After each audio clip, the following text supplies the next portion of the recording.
Cyber bullying, body shaming, trolling, مطلب یہ الفاظ سن کر ایسا لگتا ہے نا جیسے یہ بالکل آج کے دور کی انٹرنیٹ کی دنیا کی پیداوار ہے۔ بالکل ایسا ہی محسوس ہوتا ہے۔ لیکن کیا یہ ممکن ہے کہ ان سارے رویوں کے پیچھے جو ایک نفسیات چھپی ہے، اس کا سب سے گہرا اور حیران کن تجزیہ 1400 سال پرانی تحریروں میں موجود ہو؟ آج کے اس تفصیلی جائزے میں ہم بالکل اسی چیز کی کھوج لگانے والے ہیں۔ اور یہ بہت دلچسپ سفر ہونے والا ہے۔ ہاں، کیونکہ آج ہمارے پاس قرآنی تفسیر کے دو بہت ہی مستند ذرائع موجود ہیں۔ ایک ہے تفسیر آلوسی اور دوسری تفسیر ابن کثیر۔ ہم سورۃ الحجرات کی آیت نمبر 11 کا ایک بہت ہی نفسیاتی اور سماجی زاویے سے جائزہ لیں گے۔ اور دیکھیں، اس گفتگو کا مقصد صرف یہ دیکھنا نہیں ہے کہ قدیم دور میں لوگ معاشرتی آداب کو کیسے دیکھتے تھے، بلکہ ہم ان ذرائع میں اس سوال کا جواب ڈھونڈیں گے کہ آخر ایک انسان دوسرے انسان کا تمسخر اڑاتا کیوں ہے؟ بالکل، اور عیب جوئی کے پیچھے کیا محرکات ہوتے ہیں، اور کسی کو برے نام سے پکارنا، مطلب جسے ہم لیبل کرنا کہتے ہیں، وہ کیسے پورے معاشرے کو اندر سے کھوکھلا کر دیتا ہے۔ 100%۔ کیونکہ اگر آپ ان تفاسیر کا مطالعہ کریں تو یہ بات بہت واضح ہو جاتی ہے کہ یہ صرف مذہبی احکامات کا کوئی خشک مجموعہ نہیں ہے کہ بس یہ کرنا ہے اور یہ نہیں کرنا۔ صحیح۔ یہ انسانی رویوں کی بہت گہرائی میں جاتی ہیں۔ یہ ہمیں کیا کے ساتھ ساتھ کیوں کا جواب دیتی ہیں۔ مطلب کسی کا مذاق اڑانے سے منع کرنے کی وجہ صرف یہ نہیں ہے کہ بھئی یہ اخلاقی طور پر ایک بری بات ہے۔ تو پھر اصل وجہ کیا بتائی گئی ہے؟ اصل وجہ وہ تباکن نفسیات ہے جو اس عمل کے پیچھے کام کر رہی ہوتی ہے۔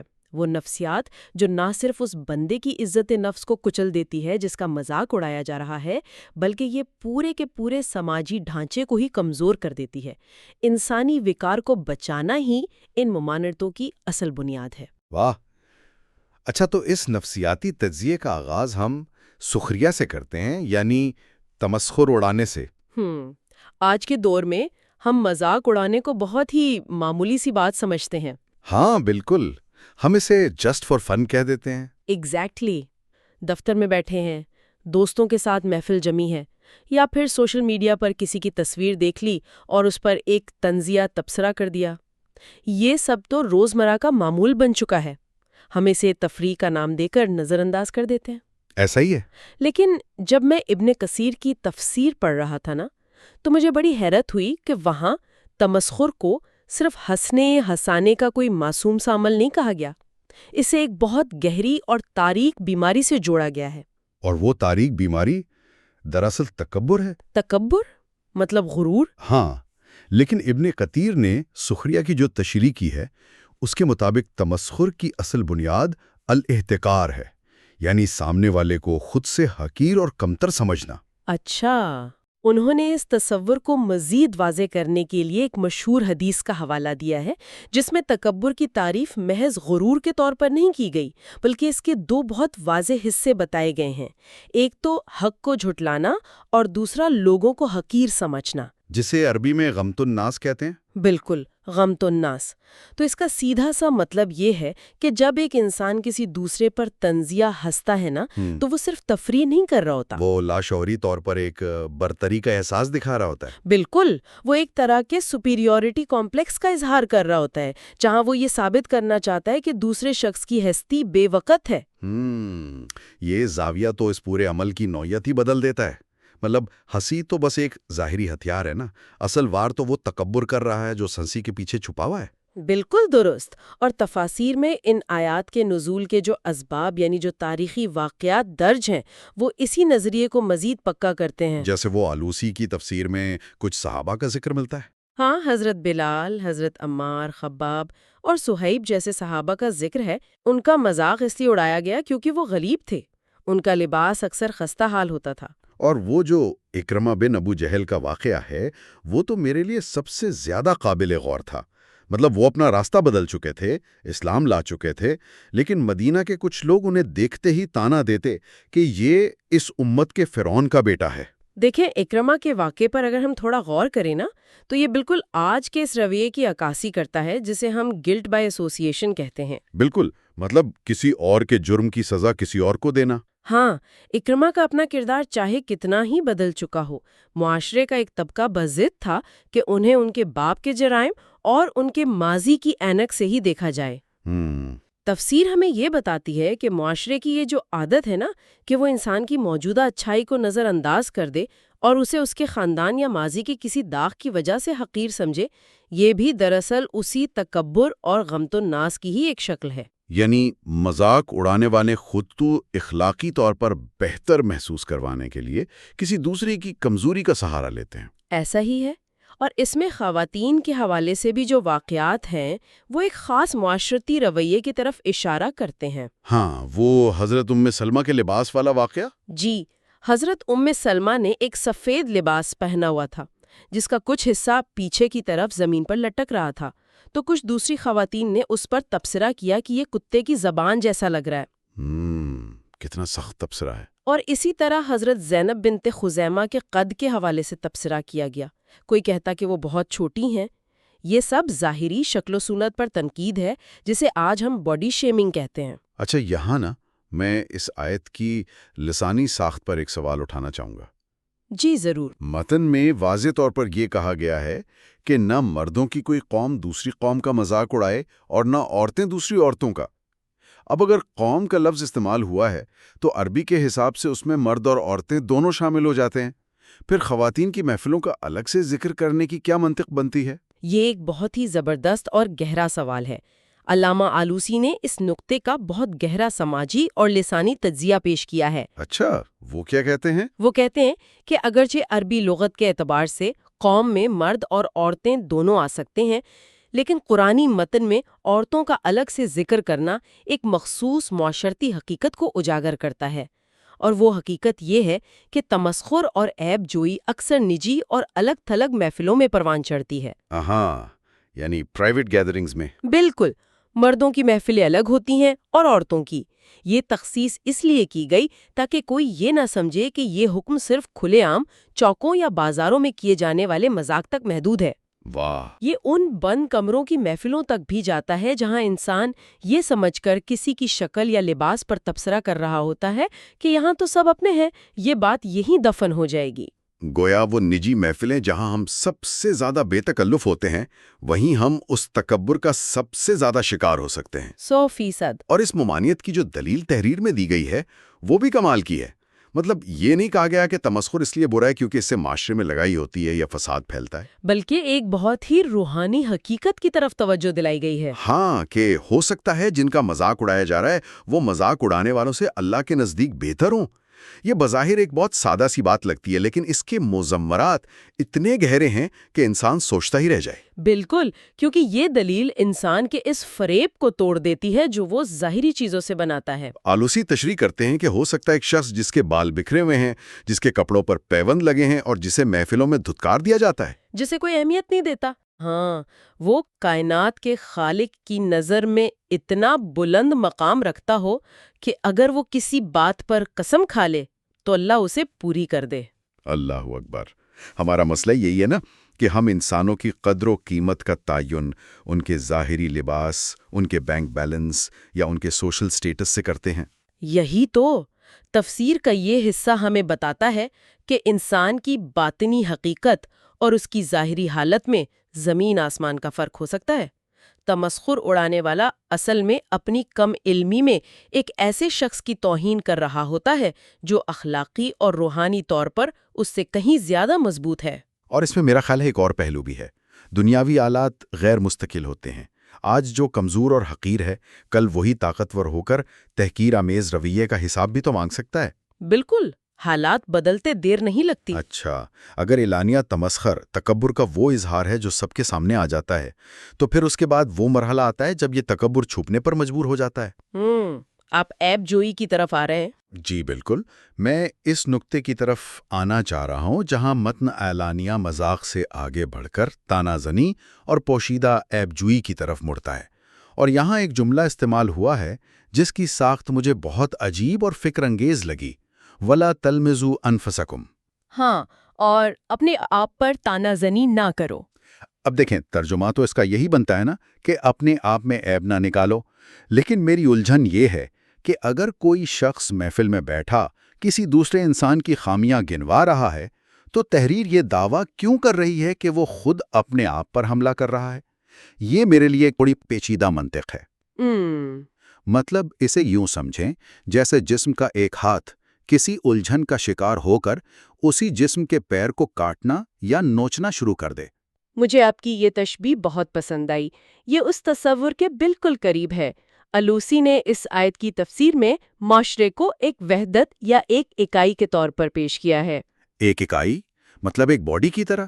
بالکل، آپ اسے یوں سمجھیں کہ انسانی جسم کا ایک مدافعتی نظام یعنی امیون سسٹم ہوتا ہے۔ جی، جو بیماریوں سے لڑتا ہے۔ اپنے ہی جسم کے صحت مند خلیوں کو دشمن سمجھ کر ان پر حملہ کر دیتا ہے، جسے ہم آٹو امیون بیماری کہتے ہیں۔ اوہ واہ، اور اس سے پورا جسم اندر سے کھوکھلا ہو کے گر جاتا ہے۔ ایگزیکٹلی، بالکل اسی طرح ایک معاشرہ تب تک کھڑا رہتا ہے جب تک اس کے افراد کے درمیان اعتماد اور احترام موجود ہو۔ جب کوئی شخص کسی دوسرے کا عیب اچھالتا ہے تو وہ دراصل اس سماجی اعتماد کے ڈھانچے پر حملہ کر رہا ہوتا ہے۔ وہ اس چھت کو کمزور کر رہا ہوتا ہے جس کے سائے میں وہ خود بھی کھڑا ہے۔ بالکل، اسی لیے کسی اور کو دیا گیا تانا فائنل رزلٹ کے طور پر خود اپنے ہی وجود اور اپنے ہی معاشرتی تحفظ پر کیا گیا حملہ ہے۔ یہ زاویہ تو بالکل نیا ہے میرے لیے۔ یعنی ہم کسی اور کو تانا نہیں کر رہے ہوتے، ہم اپنے ہی ارد گرد کی دیواریں گرا رہے ہوتے ہیں۔ اور اسی تانا زنی کی بحث میں ابن کثیر نے دو مخصوص عربی الفاظ کے درمیان ایک بہت خوبصورت فرق بیان کیا ہے۔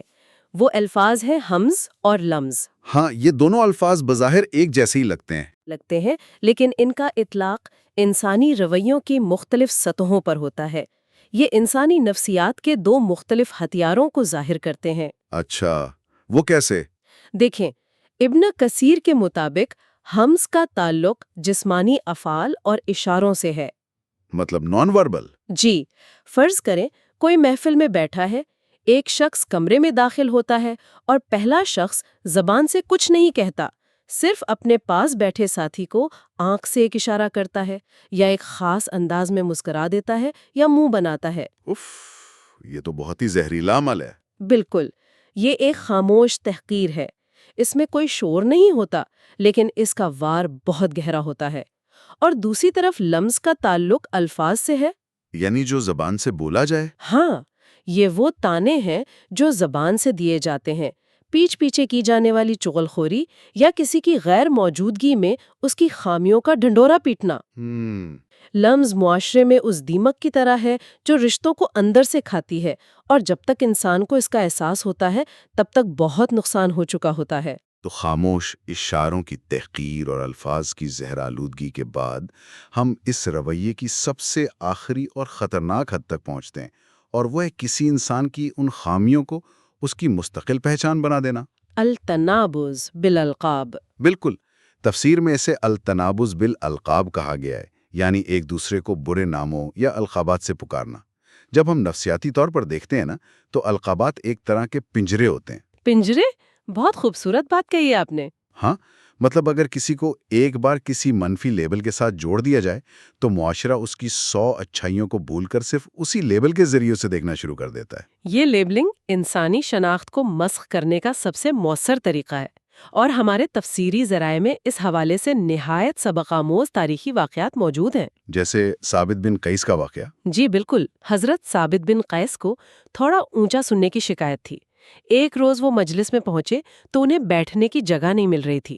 وہ آگے بڑھنے کی کوشش کر رہے تھے کہ ایک شخص نے انہیں روکا۔ اچھا۔ غصے کے اس لمحے میں ثابت بن قیس نے اس شخص کو اس کی ماں کے نام سے پکارا۔ اب اس دور کے عرب معاشرے میں خاص طور پر اگر کسی کی ماں غیر خاندانی یا غلام پس منظر سے ہو تو اسے ماں کے نام سے پکارنا اس کی نسل اور وجود پر ایک شدید طعنہ سمجھا جاتا تھا۔ تو پھر کیا ہوا؟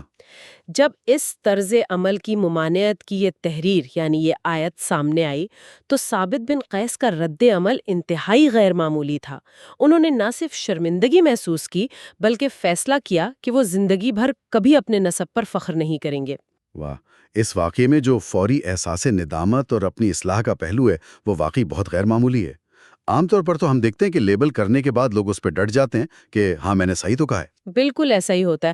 اور القابات کے حوالے سے ایک اور بڑا اہم واقعہ حضرت صفیہ کا بیان ہوا ہے۔ جو رسول اللہ کی زوجہ تھیں اور ایک یہودی گھرانے سے تعلق رکھتی تھی۔ جی، جب کچھ عورتوں نے انہیں تانا دیا کہ وہ یہودیوں کی بیٹی ہیں، تو اس واقعے میں جو نفسیاتی دفاع پیش کیا گیا نا، وہ اس پوری بحث کا سب سے دلچسپ پہلو معلوم ہوتا ہے۔ میں نے بھی پڑھا تھا، وہ محض ایک تسلی نہیں تھی، بلکہ ایسا لگا جیسے شناخت کو دوبارہ سے تشکیل دینے کا ایک عمل ہو۔ بالکل، اس واقعے کی نفسیاتی پرتیں بہت معنی خیز ہیں۔ جب حضرت صفیہ اس تانے پر روتی ہوئی رسول اللہ کے پاس پہنچی تو آپ نے انہیں یہ نہیں کہا کہ خاموش ہو جاؤ یا ان عورتوں کی بات کو نظر انداز کر دو۔ کیونکہ نظر انداز کرنا تانے کا کوئی مستقل حل نہیں ہوتا۔ ایسا ہی ہے۔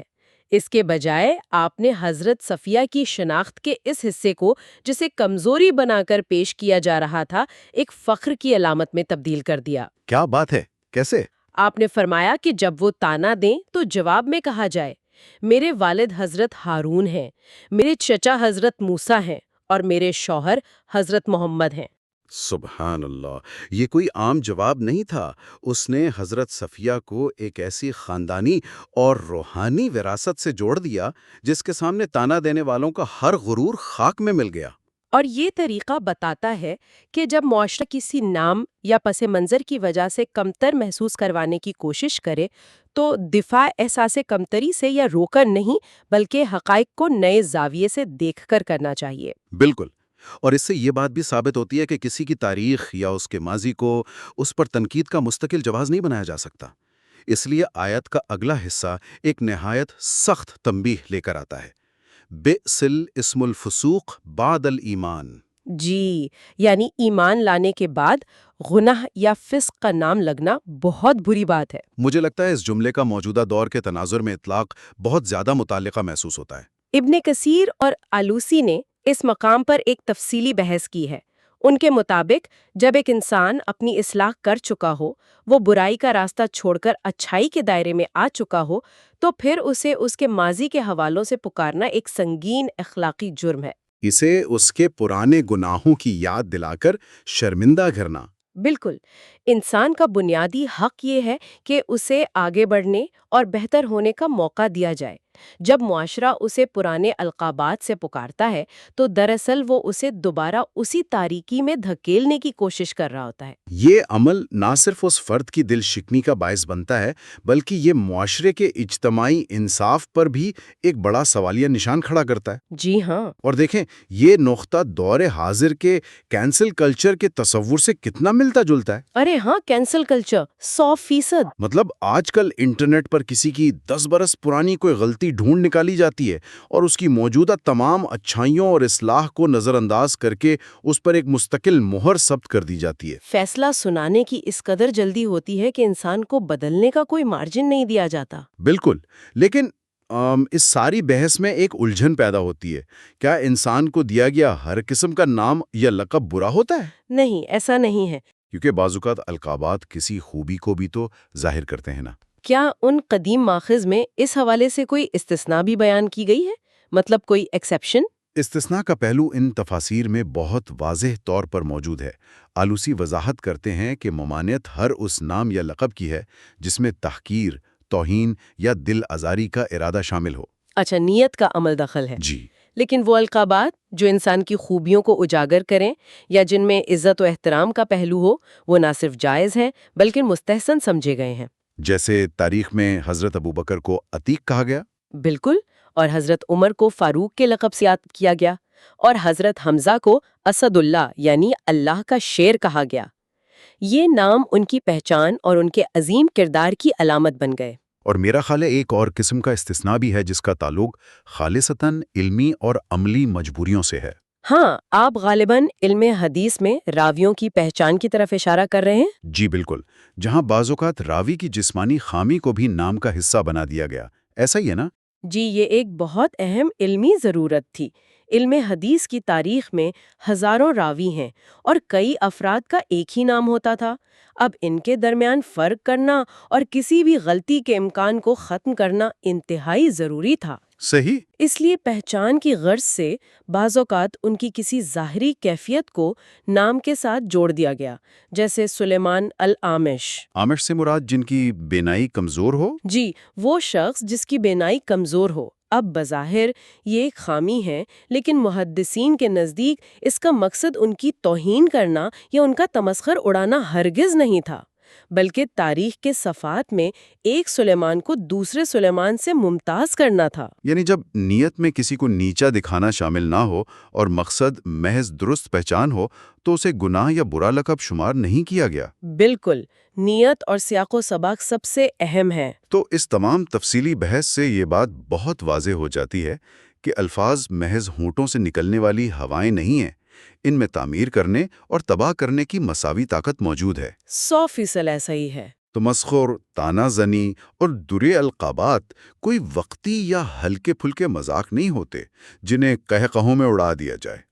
یہ وہ تیز دھار آلات ہیں جو انسانی وقار کو کاٹتے ہیں اور بالآخر اس معاشرتی تانے بانے کو ادھیڑ دیتے ہیں جس پر ہم سب کا انحصار ہوتا ہے۔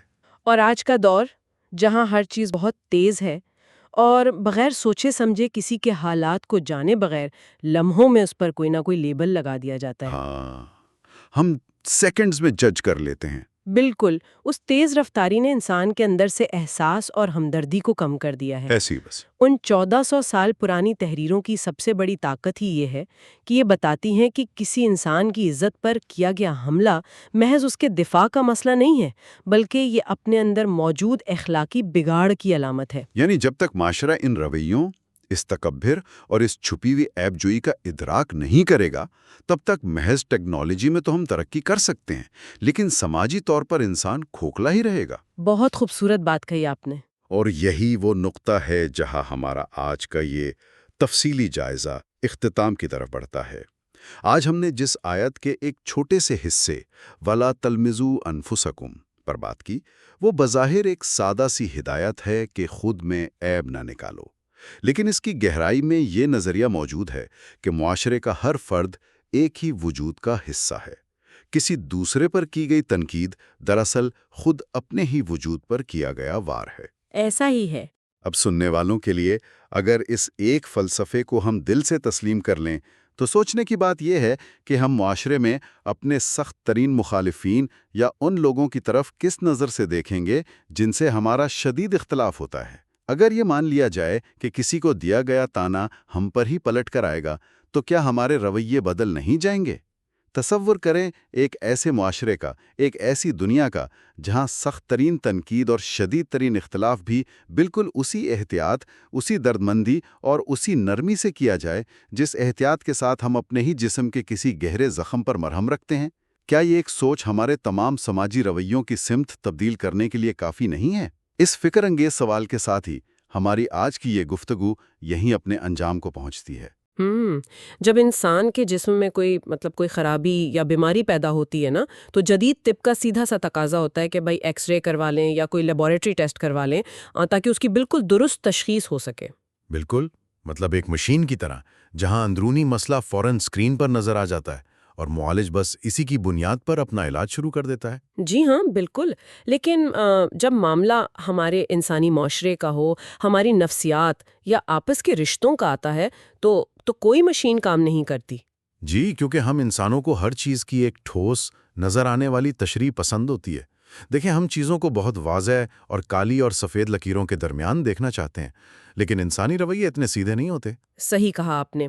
تو آج کے اس تفصیلی جائزے میں ہم بالکل ایسے ہی غیر مرئی مگر انتہائی تباہ کن انسانی رویوں کی گہرائی میں جا رہے ہیں۔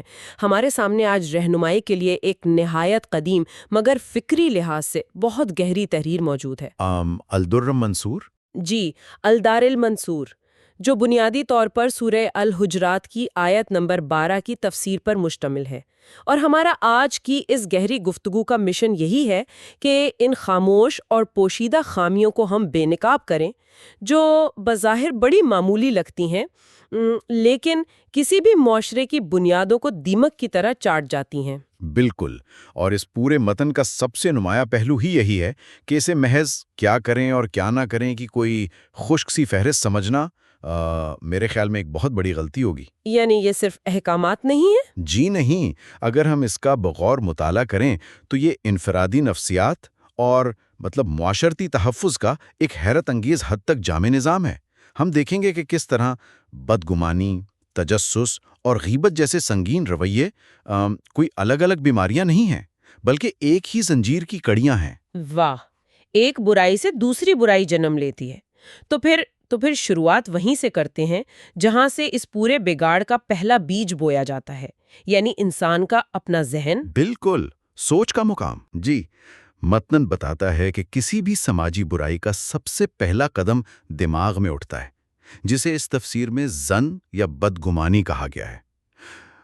یہ ایک ایسی کیفیت ہے جو اندر ہی اندر پیدا ہوتی ہے اور بس خاموشی سے پروان چڑھتی رہتی ہے۔ اور دیکھیں، حقیقت میں ظن محض کوئی سرسری خیال نہیں ہے۔ متن کے مطابق ایک روایت میں اسے اکذب الحدیث یعنی سب سے بڑا جھوٹ قرار دیا گیا ہے۔ ایک منٹ، سب سے بڑا جھوٹ؟ لیکن یہ تو صرف ایک سوچ ہے، اس کا تو کوئی وجود ہی نہیں ہوتا، تو اسے جھوٹ کیسے کہہ سکتے ہیں؟ یہی تو نقطہ خاصی توجہ طلب ہے۔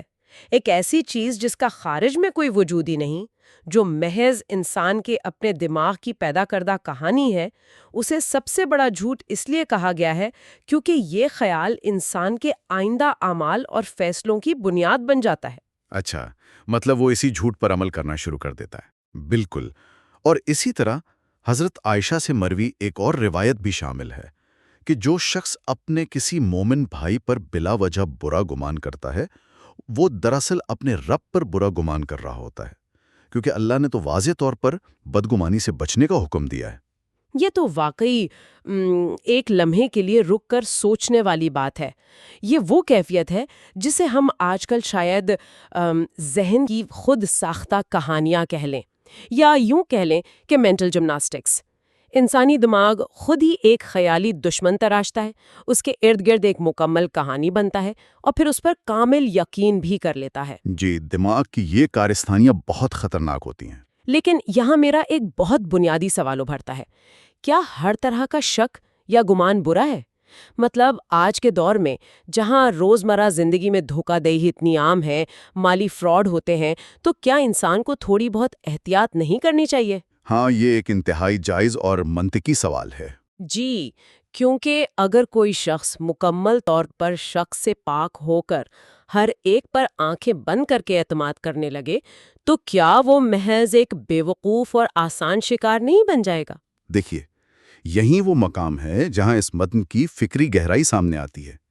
اس تحریر میں عام احتیاط اور بیجا بدگمانی کے درمیان ایک بہت باریک مگر نہایت واضح لکیر کھینچی گئی ہے۔ حضرت عمر بن الخطاب کا ایک قول اس حوالے سے نقل کیا گیا ہے جو اس تفریق کو واضح کرتا ہے۔ اچھا، وہ کیا ہے؟ ان کے مطابق اگر کسی کے منہ سے کوئی بری بات نکل بھی جائے تو جب تک اس بات میں بھلائی کا کوئی ایک پہلو یا مثبت امکان موجود ہو، اس پر برا گمان نہ کیا جائے۔ یعنی یہ کوئی حادثاتی عمل نہیں ہے، بلکہ اپنے ذہن کو قابو میں رکھنے کی ایک شعوری مشق ہے کہ دماغ کو منفی سمت میں دوڑنے سے روکا جائے۔ درست فرمایا۔ اور اس کی سب سے عمدہ اور نفسیاتی اعتبار سے حیران کن مثال حضرت سلمان فارسی کے واقعے سے ملتی ہے جو اس تفسیر کا حصہ ہے۔ بیان کیا گیا ہے کہ وہ اپنے خادم کو جب بھی کوئی چیز دیتے تھے تو اسے باقاعدہ گن کر دیا کرتے تھے۔ گن کر دینا بظاہر تو اس عمل سے یہی تاثر ملتا ہے کہ گویا انہیں اپنے خادم کی دیانتداری پر مکمل بھروسہ نہیں تھا اور وہ اس کی جاسوسی یا نگرانی کر رہے تھے۔ بظاہر ایسا ہی لگتا ہے، لیکن اس کی اصل وجہ انسانی نفسیات کے ایک بالکل مختلف پہلو کو اجاگر کرتی ہے۔ انہوں نے خود وضاحت کی کہ وہ چیزیں گن کر اس لیے نہیں دیتے کہ انہیں خادم پر شک ہے، بلکہ وہ ایسا اس لیے کرتے ہیں تاکہ ان کے اپنے ذہن میں شک پیدا ہونے کا کوئی راستہ یا گنجائش ہی نہ بچے۔ ارے واہ، وہ خادم کی نگرانی نہیں کر رہے تھے، وہ اپنے ذہن پر پہرا دے رہے تھے۔ بالکل، یہ احتیاط کی وہ قسم ہے جو کسی دوسرے پر شک کرنے سے نہیں بلکہ خود اپنے دماغ کو منفی سوچ کی طرف مائل ہونے سے روکنے کے لیے اختیار کی گئی۔ وہ ایک ایسا ماحول ہی پیدا نہیں ہونے دیتے تھے جہاں بدگمانی کا بیج پھوٹ سکے۔ یہ بات واقعی زاویہ نگاہ کو بدل دیتی ہے۔ انسان دوسروں کے بجائے اپنے ہی دماغ کی شرارتوں سے بچاؤ کر رہا ہے، اور جب ذہن میں بدگمانی کا یہ بیج بویا جاتا ہے اور انسان اسے قابو نہیں کرتا تو وہ محض سوچ تک محدود نہیں رہتا۔ نہیں، وہ بے چینی انسان کو عمل پر اکساتی ہے۔ جی، اور یہیں سے اگلی سیڑھی کا آغاز ہوتا ہے جسے تجسس کا نام دیا گیا ہے، یعنی کسی کے پوشیدہ معاملات کو جاننے کی کوشش کرنا، جاسوسی کرنا یا ان خامیوں کو کریدنا جن پر اللہ نے پردہ ڈالا ہوا ہے۔ تجسس دراصل اسی بدگمانی کا عملی اور جسمانی روپ ہے۔ جب ذہن میں ایک برا گمان راسخ ہو جاتا ہے نا، تو انسانی نفس تسلی کے لیے ثبوت مانگتا ہے، وہ کریدنے پر مجبور کرتا ہے۔ صحیح۔ متن میں اس کی ممانعت کو انتہائی واضح کرنے کے لیے حضرت عمر بن الخطاب کے 2 نہایت سبق آموز واقعات بیان ہوئے ہیں۔ ایک رات وہ مدینے کے گشت پر تھے اور ان کے ہمراہ حضرت عبد الرحمن بن عوف تھے۔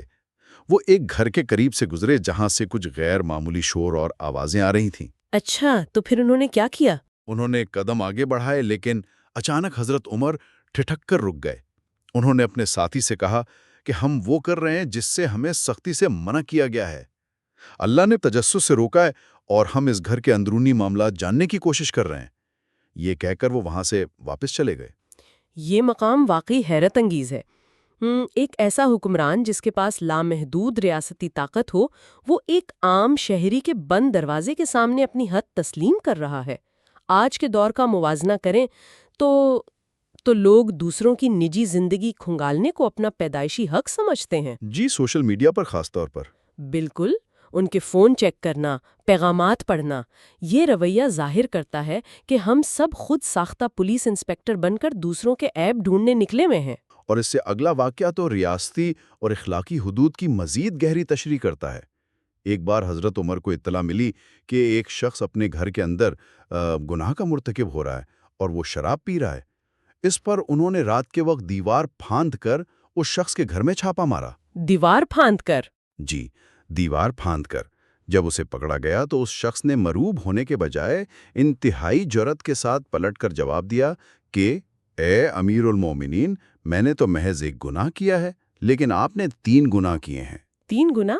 ہاں، اس نے کہا، آپ نے میرے حالات کا تجسس کیا، آپ دروازے سے آنے کے بجائے دیوار پھاند کر آئے، اور آپ نے اندر آنے سے پہلے اجازت طلب نہیں کی۔ ہاں، یہاں مجھے ایک سخت اعتراض اٹھانا ہے۔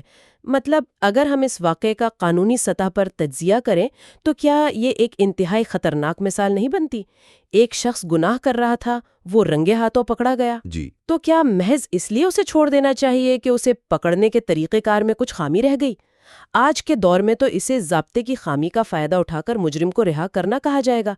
اگر حکمران اس طرح مجرموں کو چھوڑنے لگیں تو کیا اس سے جرائم کو کھلی چھٹی نہیں مل جائے گی؟ یہ ایک بہت وزنی اعتراض ہے، اور اسی سوال کے جواب میں اس پورے نظام کا فلسفہ چھپا ہے۔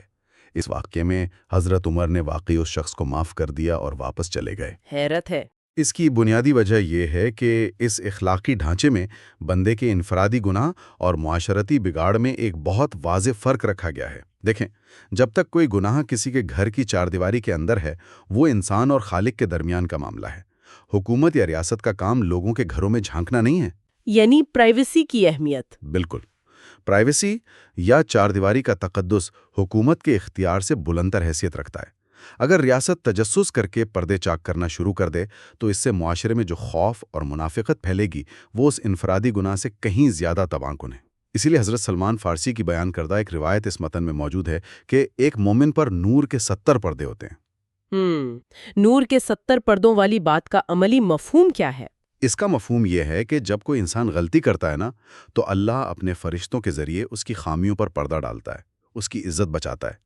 لیکن جب وہ مسلسل اور ڈھٹائی کے ساتھ گناہ کرتا چلا جاتا ہے اور اعلانیہ برائی پر اتر آتا ہے، تب جا کر اس کا پردہ چاک ہوتا ہے۔ اچھا، یعنی اللہ خود پردہ پوشی کرتا ہے۔ جی، تو نقطہ یہ ہے کہ جب خالق خود انسان کی غلطیوں کو چھپا رہا ہے تو کسی دوسرے انسان کو یا معاشرے کو یہ حق کیسے پہنچتا ہے کہ وہ جاسوسی کر کے ان پردوں کو نوچے؟ بہت خوبصورت بات۔ یہ بحث واضح کرتی ہے کہ کس طرح تجسس کے ذریعے پرائیویسی کی خلاف ورزی کی جاتی ہے۔ لیکن جب کوئی شخص یہ حد عبور کر لیتا ہے اور کھرید کر کسی کی پوشیدہ خامی جان لیتا ہے تو انسان کے لیے اس راز کا بوجھ سہارنا بڑا مشکل ہو جاتا ہے۔ اسے اندر سے ایک ابال سا محسوس ہوتا ہے کہ بھئی یہ بات فوراً اسروں تک پہنچائی جائے۔ ہاں، وہ پیٹ میں بات رکتی نہیں ہے۔ بالکل، اور یہیں سے وہ تیسری اور معاشرے کو سب سے زیادہ کھوکھلا کرنے والی برائی جنم لیتی ہے، یعنی غیبت یا کردار کشی۔ اس تحریر میں اس فعل کو جس خوفناک استعارے سے بیان کیا گیا ہے وہ تو کسی کو بھی ہلا کر رکھ دے، اسے اپنے ہی مردہ بھائی کا گوشت کھانے سے تشبیہ دی گئی ہے۔ اور اس تصور کو مکمل طور پر سمجھنے کے لیے ہمیں متن میں غیبت کی جو جامع تعریف بتائی گئی ہے اسے دیکھنا ہوگا۔ رسول اللہ صلی اللہ علیہ وسلم نے ایک محفل میں پوچھا کہ کیا تم جانتے ہو غیبت کیا ہے؟ صحابہ کے جواب کے بعد فرمایا گیا کہ اپنے بھائی کا اس طرح ذکر کرنا جو اسے ناپسند ہو۔ اس پر ایک صحابی نے سوال کیا کہ اگر وہ خامی میرے اس بھائی میں واقعی موجود ہو تب کیا حکم ہے؟ اور یہ وہ مقام ہے جہاں میں معاشرے کی سب سے بڑی غلط فہمی کی طرف اشارہ کرنا چاہوں گی۔ جب بھی محفلوں میں کسی کی برائی کی جاتی ہے تو دفاع میں فوراً یہ دلیل پیش کی جاتی ہے کہ بھائی ہم نے کوئی جھوٹ تھوڑی بولا ہے۔ بالکل یہی کہتے لوگ۔ ہاں، کہ ہم تو صرف سچائی بیان کر رہے ہیں، اور جو بات سچ ہے اسے برائی کیسے کہا جا سکتا ہے؟ یہ تو ایک زہریلی فضائی آلودگی ہے جو پورے معاشرتی ماحول کو تباہ کر دیتی ہے۔ اور اسی دلیل کا جواب رسول اللہ صلی اللہ علیہ وآلہ وسلم نے ایک ہی جملے میں ہمیشہ کے لیے دے دیا۔ آپ صلی اللہ علیہ وآلہ وسلم نے فرمایا کہ اگر وہ بات جو تم کہہ رہے ہو اس میں موجود ہے تبھی تو یہ غیبت ہے، اگر وہ بات اس میں سرے سے موجود ہی نہیں اور تم اپنی طرف سے بنا کر کہہ رہے ہو تو وہ تو کھلی بہتان ترازی ہے۔ واہ، یعنی سچ بولنا ہی تو غیبت ہے۔ جی، دونوں ہی صورتیں معاشرتی اعتماد کے لیے زہر ہیں، اور یہ جو مردہ گوشت کی تشبیہ ہے اس کے پیچھے ایک بہت گہری نفسیات کار فرما ہے۔ اس سے مردہ گوشت سے کیوں تشبیہ دی گئی؟ مطلب یہ بہت شدید اور گھنونا استعارہ ہے۔ یہ استعارہ اس لیے استعمال ہوا ہے کیونکہ دیکھیں، جس شخص کی غیر موجودگی میں بات کی جا رہی ہے وہ اپنا دفاع کرنے سے بالکل اسی طرح قاصر ہے جس طرح کوئی مردہ لاش بے بس ہوتی ہے۔ اف، کسی ایسے شخص کی عزت پر وار کرنا جو وہاں اپنا موقف پیش کرنے کے لیے موجود ہی نہ ہو، یہ ایک انتہائی بزدلانہ عمل ہے۔ حضرت سلمان فارسی کا ایک اور واقعہ اس حوالے سے بہت سبق آموز ہے۔ وہ کیا واقعہ ہے؟ اچھا، تو انہوں نے کیا کہا؟ انہوں نے بڑی حیرت سے کہا کہ ہم نے تو ابھی تک کچھ نہیں کھایا۔ اس پر جواب ملا کہ تم نے اپنے بھائی کا گوشت کھایا ہے اور میں تمہارے دانتوں کے درمیان اس کا گوشت دیکھ رہا ہوں۔ اف اللہ، یہ واقعی رونگٹے کھڑے کر دینے والا ہے۔ اور اس تحریر میں وہ جو 2 روزہ دار عورتوں کا واقعہ بیان ہوا ہے اس نے تو ان غیر مروی رویوں کی ایک ٹھوس اور لرزہ خیز تصویر کھینچ کے رکھ دی ہے۔ جی، وہ روایت واقعی دل ہلا دینے والی ہے۔ 2 عورتیں جنہوں نے روزہ رکھا ہوا تھا ان کا پورا دن دوسروں کی پیٹھ پیچھے برائیاں کرنے میں گزرا۔ دن کے اختتام تک ان کی حالت اتنی غیر ہو گئی کہ جان جانے کا خطرہ پیدا ہو گیا۔ پھر کیا ہوا؟ جب معاملہ رسول اللہ صلی اللہ علیہ وسلم کے علم میں آیا تو آپ نے ان دونوں کو قے کرنے کا حکم دیا، اور جب انہوں نے قے کی تو ان کے منہ سے تازہ خون اور پیپ کے لوتھڑے نکلے۔ یا اللہ! اس پر آپ نے فرمایا کہ ان عورتوں نے اس چیز سے تو روزہ رکھا جسے اللہ نے حلال کیا تھا، یعنی عام کھانا پینا، لیکن اس چیز کے ذریعے اپنا روزہ توڑ لیا جو اللہ نے حرام کی تھی، یعنی وہ سارا دن لوگوں کا گوشت کھاتی رہیں۔ اس کا مطلب یہ ہے کہ جو روحانی غلاظت غیبت کے ذریعے پیدا ہو رہی ہوتی ہے وہ نظر نہ آنے کے باوجود اتنی ہی حقیقی ہے جتنا کہ جسمانی خون اور پیپ۔ ہم روزمرہ زندگی میں بڑی آسانی سے لوگوں کی برائیاں کر گزرتے ہیں، اور شاید اسی غلاظت کے انجام کو مزید واضح کرنے کے لیے معراج کے سفر کا ایک واقعہ بھی پیش کیا گیا ہے نا؟ جی بالکل، معراج کے واقعے میں بیان کیا گیا ہے کہ رسول اللہ صلی اللہ علیہ وسلم کا گزر ایک ایسی قوم پر ہوا جو تانبے کے تیز ناخنوں کے ساتھ اپنے ہی چہروں اور سینوں کو بے دردی سے نوچ رہے تھے۔ دریافت کرنے پر حضرت جبریل نے بتایا کہ یہ وہ لوگ ہیں جو دنیا میں لوگوں کا گوشت کھاتے تھے اور ان کی عزتوں کے ساتھ کھیلتے تھے۔ اور اسی مقام پر اس متن کی ایک اور انتہائی سخت وعید سامنے آتی ہے جس میں صراحت سے کہا گیا ہے کہ غیبت دراصل زنا سے بھی زیادہ سنگین اور بڑا گناہ ہے۔ ایک منٹ، یہ ایک ایسا دعویٰ ہے جس پر ٹھہر کر سوچنا لازم ہے۔ بظاہر زنا ایک انتہائی سنگین اور بڑا گناہ تسلیم کیا جاتا ہے، پھر غیبت کی سنگینی اس سے بھی زیادہ کیسے بیان کی جا سکتی ہے؟ اس کی منطقی بنیاد کیا ہے؟ اس کی بنیاد حقوق کے تعین میں ہے۔ دیکھیں، زنا حقوق اللہ کے زمرے میں آتا ہے۔ اگر کوئی شخص گناہ کر بیٹھے اور بعد میں سچے دل سے ندامت کے ساتھ اللہ سے توبہ کر لے تو اللہ اپنی رحمت سے اسے معاف کر سکتا ہے۔ صحیح۔ مگر غیبت کا معاملہ سیدھا حقوق العباد یعنی بندوں کے حقوق سے جڑا ہے۔ غیبت اس وقت تک ہرگز معاف نہیں ہوتی جب تک کہ وہ شخص جس کی پیٹھ پیچھے کردار کشی کی گئی ہے خود اسے معاف نہ کر دے۔ اور عملی طور پر کسی کے پاس جا کر یہ کہنا کہ بھائی میں نے تمہاری یہ برائی کی تھی، یہ انتہائی مشکل عمل ہے۔ اس لیے اس گناہ کی معافی کٹھن ہو جاتی ہے۔ بالکل۔ اتنی سخت ممانعت اور تنبیہات کے بعد ایک بہت عملی سوال اٹھتا ہے، اور میں یہاں اس تحریر کے عملی اطلاق پر بات کرنا چاہوں گی۔ کیا ہر حال میں خاموشی اختیار کرنا ہی نیکی ہے؟ اگر کوئی شخص کسی معاشرے، کسی ادارے یا عوام کے لیے واضح خطرہ بن رہا ہو تو کیا تب بھی اسے بے نقاب کرنا برائی کے زمرے میں آئے گا؟ یہ بہت اہم پہلو ہے۔ جی، کیونکہ اگر ہم اس کو آج کل کے معاشرتی تناظر میں دیکھیں تو جہاں خطرے کی گھنٹی بجانا، جسے ہم وسل بلوئنگ کہتے ہیں، وہ ضروری ہو، وہاں خاموشی تو ظلم کا ساتھ دینے کے برابر ہوگی نا؟ یہ ایک انتہائی بصیرت افروز نقطہ ہے، اور خوشائند بات یہ ہے کہ یہ قدیم تحریر انسانی مجبوریوں سے بے خبر نہیں ہے۔ اس میں ان مستثنیات یعنی ایکسپشنز پر تفصیلی روشنی ڈالی گئی ہے جہاں کسی کے بارے میں بات کرنا جائز بلکہ بعض اوقات فرض ہو جاتا ہے۔ یہ استثناء 3 خاص صورتوں میں نمایاں ہے۔ اچھا، وہ 3 صورتیں کون سی ہیں؟ سب سے پہلی صورت کسی ظالم حکمران یا صاحب اختیار شخص کی ہے۔ اگر کوئی شخص اپنے عہدے کا ناجائز فائدہ اٹھا کر لوگوں پر ظلم کر رہا ہے تو اس کے خلاف آواز اٹھانا غیبت نہیں، انصاف کا تقاضا ہے۔ یعنی جہاں معاشرے کا اجتماعی مفاد خطرے میں ہو؟ بالکل درست۔ دوسری صورت اس شخص کی ہے جو خلم کھلا بغیر کسی شرم کے اعلانیہ گناہ کرتا ہے، جسے ہم فاسق معلن کہتے ہیں۔ جو شخص خود اپنے برے افعال پر پردہ نہیں ڈالنا چاہتا تو معاشرے کو اس کے شر سے بچانے کے لیے اس پر بات کرنا غیبت نہیں ہے، اس نے خود ہی اپنی پرائیویسی کا حق ختم کر دیا ہے۔ صحیح۔ اور تیسری صورت کوئی ایسا شخص ہے جو گمراہی اور بدعت پھیلاتا ہو، جو لوگوں کو غلط نظریات یا دھوکے کی طرف راغب کر رہا ہو۔ آپ کا وہ خطرے کی گھنٹی بجانے والا تصور یہاں بالکل درست لاگو ہوتا ہے۔ جہاں کسی فرد کے ذاتی عمل کا نقصان عوام کو ہو رہا ہو، وہاں معاشرے کو خبردار کرنا فرض ہے۔ لیکن شرط یہ ہے کہ مقصد اصلاح ہو، مزے لینا نہ ہو۔ ہاں جی، بالکل۔ یہ توازن بہت شاندار ہے، لیکن ایک اور الجھن ہے جس کا عملی حل تلاش کرنا ضروری ہے۔ انسان بہرحال خطاؤں کا پتلا ہے۔ فرض کریں کہ کسی مجلس میں بیٹھے ہوئے کسی شخص سے ندانستہ غیبت ہو گئی ہے۔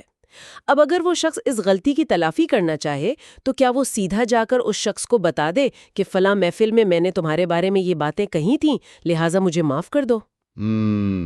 اس سوال کا جواب اسلام کی معاشرتی حکمت کا ایک اور شاہکار ہے۔ اگر غور کیا جائے تو بسا اوقات جا کر یہ بتانا کہ کس نے کس کے بارے میں کیا برا کہا ہے، یہ معافی کے بجائے مزید رنجشوں اور دشمنیوں کو جنم دے سکتا ہے۔ دل صاف ہونے کے بجائے مزید خراب ہو سکتے ہیں۔ ہاں، وہ تو الٹا لڑائی ہو جائے گی۔ بالکل۔ اس لیے متن میں اس کی ترافی کا ایک نہایت پرسکون طریقہ بتایا گیا ہے۔ طریقہ یہ ہے کہ جس شخص کی کردار کشی کی گئی ہے اس کے لیے تنہائی میں اللہ سے مغفرت کی دعائیں مانگی جائیں۔ جس کا تنہائی میں نقصان کیا گیا، اب اسی کے لیے تنہائی میں دعائیں کر کے اس کے اعمال کے پلڑے میں نیکیاں ڈالی جائیں تاکہ ازالہ ہو سکے۔ بہت خوبصورت طریقہ ہے۔ اور اس سے بھی بڑھ کر ایک اور عملی طریقہ یہ ہے کہ جب بھی انسان کسی محفل میں موجود ہو اور وہاں کسی کی غیبت شروع ہو جائے تو اس غائب بھائی کا سختی سے دفاع کیا جائے۔ جو شخص کسی کی پیٹھ پیچھے اس کی عزت کا دفاع کرتا ہے اس کے لیے بے پناہ اجر کی نوید ہے۔ وہ دراصل اس زہریلی فضا کو صاف کر رہا ہوتا ہے۔ تو اگر اس تمام طویل اور گہری گفتگو کو ایک نقطے پر سمیٹا جائے تو یہ بات روزے روشن کی طرح عیاں ہو جاتی ہے کہ بدگمانی، تجسس اور غیبت کی ان ممانعتوں کا حتمی مقصد کیا ہے۔ یہ تمام احکامات ایک ہی محور کے گرد گھومتے ہیں، اور وہ ہے انسانی حرمت، انسان کے وقار اور اس کی عزت کی غیر مشروط حفاظت۔ جی، اور اس حرمت کی عظمت کو سمجھنے کے لیے متن میں موجود خانہ کعبہ کا واقعہ ذہنوں کو جھنجھوڑنے کے لیے کافی ہے۔ جی، وہ واقعہ کیا ہے؟ یہ روایت اس پوری تعلیم کا نچوڑ ہے۔ ایک مرتبہ نبی صلی اللہ علیہ وسلم خانہ کعبہ کا طواف فرما رہے تھے۔ اس دوران آپ نے کعبہ کی عمارت کی طرف دیکھ کر فرمایا کہ تو کتنا پاکیزہ ہے، تیری خوشبو کتنی طاہر ہے اور تیری حرمت کتنی زیادہ ہے۔ لیکن پھر اس کے فوراً بعد آپ نے فرمایا کہ اس ذات کی قسم جس کے قبضہ قدرت میں میری جان ہے، ایک مومن کی جان، اس کا مال اور اس کی عزت کی حرمت اللہ کی نظر میں کعبہ کی حرمت سے بھی زیادہ عظیم ہے۔ سبحان اللہ! انسان کے لیے یہ تصور ہی کتنا دہلا دینے والا ہے کہ ہم مقدس مقامات کے احترام میں تو سر جھکاتے ہیں، لیکن دوسری جانب اپنے ہی جیسے انسانوں کی عزتوں، ان کی خامیوں کو روزمرہ کی گپ شپ میں اس طرح اچھالتے ہیں جیسے وہ کوئی سستا سا کھیل ہو۔ بالکل، ہم اس کا وزن محسوس نہیں کرتے۔ یہ تحریر محض پرانی کتابوں میں دفن کوئی داستان نہیں ہے، یہ آج کے معاشرے کے لیے ایک بہت شفاف آئینہ ہے۔ آج اب دوسروں پر تبصرے کرنا ہمارا پسندیدہ مشغلہ بن چکا ہے، تو یہ تعلیمات رک کر سوچنے کی دعوت دیتی ہیں۔ حقیقت بھی یہی ہے کہ انسان کی زبان سے ادا ہونے والے الفاظ اور دماغ میں جنم لینے والے گمان کائنات کے نظام میں اس سے کہیں زیادہ وزن رکھتے ہیں جتنا ہم عام طور پر اندازہ لگاتے ہیں۔ تو اس تفصیلی جائزے کو سمیٹتے ہوئے ایک آخری اور شاید کچھ حد تک پریشان کن خیال ذہن میں ابھرتا ہے۔ ذرا تصور کیجئے، ایک لمحے کے لیے سوچئے کہ اگر ہماری روزمرہ کی چغلیوں، دوسروں پر کیے گئے تلخ تبصروں کو اچانک کوئی جسمانی اور ٹھوس شکل مل جائے۔ بالکل اسی طرح جیسے ان روزہ دار عورتوں کے واقعہ میں بیان ہوا تھا۔ اگر کسی محفل میں بیٹھے ہوئے لوگوں کی زبان سے نکلنے والے وہ الفاظ واقعی سڑے ہوئے گوشت اور خون کی صورت اختیار کر کے دسترخوان پر گرنے لگیں تو کیا کوئی بھی انسان اس غلاظت کے بیچ بیٹھ کر اتنی روانی سے بات جاری رکھ سکے گا؟ شاید یہی وہ لمحہ فکریہ ہے جس پر ہر سننے والے کو غور کرنا چاہیے۔ جب بھی محفلوں میں دوسروں کی خامیوں کو مزے لے لے کر زیر بحث لایا جا رہا ہو تو یہ سوچنا انتہائی ضروری ہے کہ کہیں ہم سب کسی انسان کی لاش کے ارد گرد بیٹھ کر دعوت تو نہیں اڑا رہے۔